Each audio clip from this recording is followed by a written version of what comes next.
आप सुन रहे हैं जगत गुरु तत्वदर्शी संत रामपाल जी महाराज द्वारा लिखित पुस्तक जीने की राह। कबीर साहब कहते हैं, सज्जन सगे कुटुंब हितु जो कोई द्वारे आओ, कबहु निरादर न कीजिए राखे सबका भाव।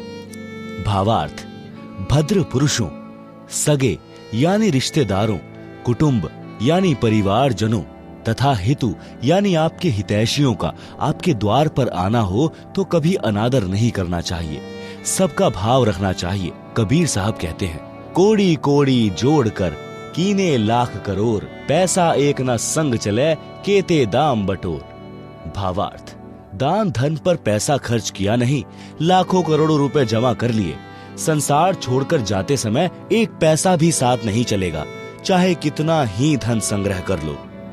जो धन हरि के हेत धर्म राह नहीं लगात, सो धन चोर लबार गह धर छाती पर लात।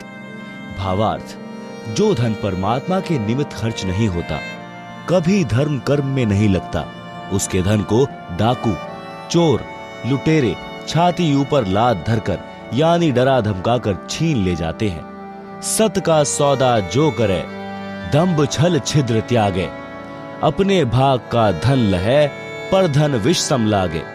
भावार्थ, अपने जीवन में परमात्मा से डरकर सत्य के आधार से सर्व कर्म करने चाहिए।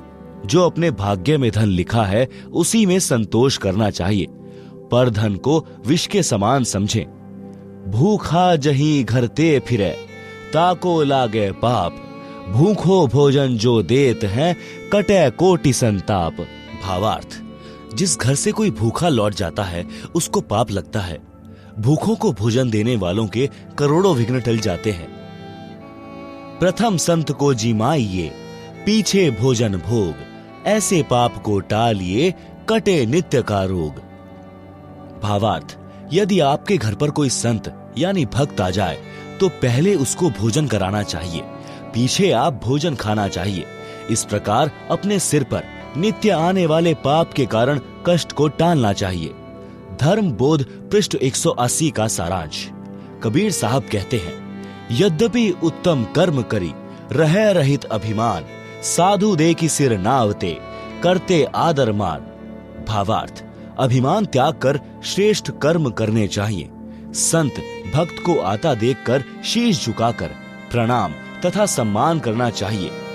कबीर साहब कहते हैं, बार बार निज श्रवण ते सुने जो धर्म पुराण, कोमल चित उदार नित हिंसा रहित बखान। भावार्थ, भक्त को चाहिए कि वह बार बार धर्म कर्म के विषय में सत्संग ज्ञान सुने और अपना चित्त कोमल रखे।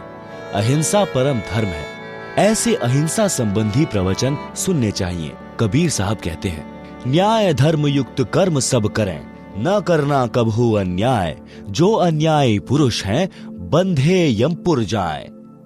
भावार्थ, सदा न्याय युक्त कर्म करने चाहिए, कभी भी अन्याय नहीं करना चाहिए। जो अन्याय करते हैं वे यमराज के लोक में नरक में जाते हैं। धर्म बोध पृष्ठ 181 का सारांश।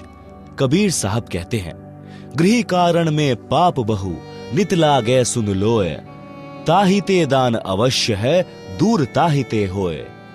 चक्की चौके चूल्ह में झाड़ू अरु जलपान, गृही आश्रमी को नित्य यह पाप पांचे विधि जान। भावार्थ, गृहस्थी को चक्की से आटा पीसने में, खाना बनाने में, चूल्हे में अग्नि जलाई जाती है। चौका अर्थात स्थान लीपने में तथा झाड़ू लगाने तथा खाने तथा पीने में 5 प्रकार से पाप लगते हैं। हे संसारी लोगों, सुनो, इन कारणों से आपको नित्य पाप लगते हैं, इसलिए दान करना आवश्यक है।